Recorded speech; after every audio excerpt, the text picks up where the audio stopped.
নমস্কার, আমার নতুন একটা ব্লগে সবাইকে স্বাগত। আজকে ব্লগটা যখন শুরু করছি তখন কিন্তু অনেকটাই ভোর। আর সকালটা আজকে অন্যরকমভাবে শুরু হয়েছে। তার কারণ হচ্ছে কি, ছেলেটা না সারাটা রাত ঘুমোয়নি। ওর শরীরটা ভালো নেই। ওকে মানে রাতের বেলা যতবার ওকে ঘুম পাড়ানোর চেষ্টা করেছি ততবারই কিন্তু উঠে গেছে। ও একরকমভাবে কিন্তু ঘুমোচ্ছেই না।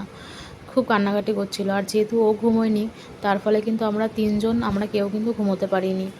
ওকে পেটে ব্যথার ওষুধ, নাকের ড্রপ সব কিছুই দেওয়া হয়েছিল। তারপর ওর কোনো একটা সমস্যা হচ্ছিল। তখনও কিন্তু ওর গায়ে কোনো জ্বর ছিল না। সকাল থেকে দেখছি ওর গাটা একটু গরম গরম লাগছে, মানে হালকা একটু জ্বরের মতন এসছে। তখন ওকে প্যারাসিটামল খাওয়ানো হয়েছে। আর প্যারাসিটামল খেয়ে কিন্তু ও ঘুমোচ্ছিল। আর যেহেতু সারাটা রাত ঘুমোয়নি, আর ওই ভোরবেলার দিকটা যেহেতু ঘুমটা ভালো হয়, তো ওই সময়টা না আর ঘুমোইনি। কারণ জানি ওই সময়টা যদি আমি একবার শুয়ে পড়ি তাহলে কিন্তু আমি আর উঠতে পারবো না, যার ফলে আমার কোনো কাজও হবে না, রান্নাবান্নাও অনেকটা দেরি হয়ে যাবে। তার জন্য কিন্তু আমি ওই ভোরবেলার দিকে কিন্তু আর ঘুমোইনি। আমি আমার সংসারের কাজে লেগে পড়েছিলাম। আর চলে গেছিলাম রান্নাঘরে। যেহেতু মেয়েকে স্কুলে পাঠাতে হবে, ওর বাবা অফিসে যাবে। তো ওর মেয়ে আজকে স্কুল যেতে পারবে আর ওর বাবা আজকে অফিস যেতে পারবে কিনা আমি জানি না, তবুও আমার ডিউটি তো আমাকে করতেই হবে। তো ভাত বসিয়ে দিয়েছিলাম একদিকে, আর এদিকে কিন্তু আমি ডাল বসিয়ে দিয়েছিলাম। আর এই দেখো ঘরের ভিতরে কি সুন্দর রোদটা ঢুকেছে। অন্যদিন না এই জানলাগুলো খুলি না, কারণ এই বেলার দিকে না প্রচণ্ড তাপ লাগে, ওই জন্য জানলাগুলো কিন্তু আটকানোই থাকে। যেহেতু আজকে ভোরবেলার মিষ্টি মিষ্টি রোদ, হালকা রোদটার কোনো তেজ নেই, ওই জন্য জানলাটা খুলে দিয়েছিলাম। আর কি সুন্দর রোদ ঘরে ঢুকছিল। তো ছেলে উঠে গেছিলো, ওর বাবার মানে কিছুক্ষণ রাখছিল, কিন্তু ওর বাবার কাছে না থাকছিল না, যার ফলে আমার কাজ যা ছিল সেগুলো সব বন্ধ করে আগে আমি আমার ছেলেকে নিয়েছিলাম শান্ত করার জন্যে। আর ওর গেঞ্জিটা না খুলে দিয়েছিলাম, ঘাম হচ্ছিল হালকা, ওই জন্য গেঞ্জিটা খুলে দিয়েছিলাম। এই যে এখন ঘুমোচ্ছে, খেয়ে দিয়ে কিছুক্ষণ ঘুমোলো। তো ও যখনও ঘুমিয়েছে, ঘুমানোর পরে কিন্তু আমি আমার ঘরের মানে যা থাকে কাজ আর কি, সংসারের ঘর ঝাড় দেওয়া, ঘর মোছা, সেগুলো আমি করছিলাম।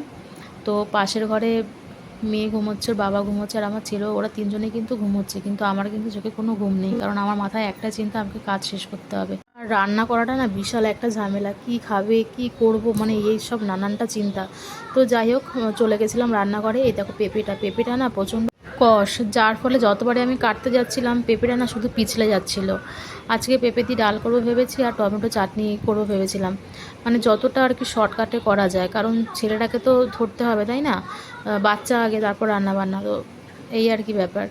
আর বাচ্চাদের কিছু হলে না তখন না মা বাবার মন একদম ভালো থাকে না। আর আমার না তখন ওই সময়টা না এত নিরুপায় লাগে, শুধু মনে হয় যেন কী করলে আমার বাচ্চাটা ভালো হবে, তাড়াতাড়ি করে কী করলে সুস্থ হবে, এসব নানানটা মাথায় তখন চলে আসে। আর ভাবছিলাম যে আমার ছেলেটা কবে বড় হবে, কবে মানে সুবিধা অসুবিধা কি হচ্ছে না হচ্ছে সেগুলো নিজের মুখ ফুটে বলতে পারবে, এসব নানানটা চিন্তা করছিলাম। মানে সকালবেলা আমার একদম ভালো লাগছিল না। আর মানে এত খারাপ লাগছিল না, মানে একদিকে ঘুমোতে পারিনি, একদিকে ছেলের চিন্তা, এই নানানটা চিন্তা করবে না, মাথা পুরো আমার মানে যেন হ্যাং হয়েছিল, ধরেছিল মাথার, আমার একদম ভালো লাগছিল না। আর আমার চপারটারও না একদম ধার চলে গেছিলো। হ্যাঁ, তো এই পাথরটা দিয়ে না বটি, তারপর চপার, এগুলো একটু ঘষে নিলে না বেশ সুন্দর ধার চলে আসে।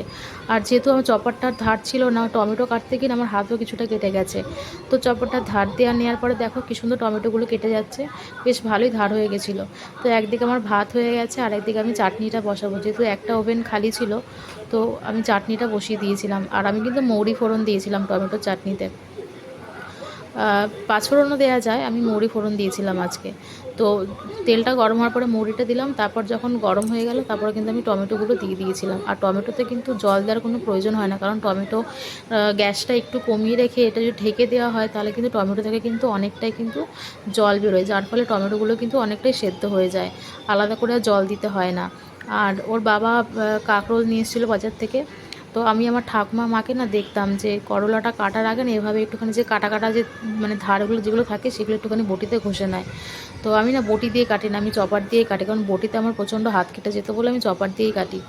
হ্যাঁ, তো ওইটা আমি কিছুক্ষণ ঘষে নিয়ে আমি ওই করলাটা কাটছিলাম। আর এদিকে আমার চাটনিটাও কিন্তু রেডি হয়ে গেছে।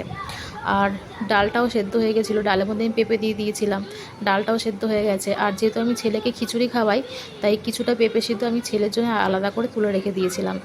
আর পেঁপের ডালটা করব বলে আমি সম্বার দিয়েছিলাম সাদা জিরে আর শুকনো লঙ্কা, সম্বার দিয়েছিলাম আমি। তো একদিকে ভাত হচ্ছে, একদিকে ডাল হচ্ছে, একদিকে চাটনিটা আমার হয়ে গেছিলো। তাড়াতাড়ি তাড়াতাড়ি করে মানে চেষ্টা করছিলাম আমার রান্নাটা যাতে কমপ্লিট হয়ে যাক।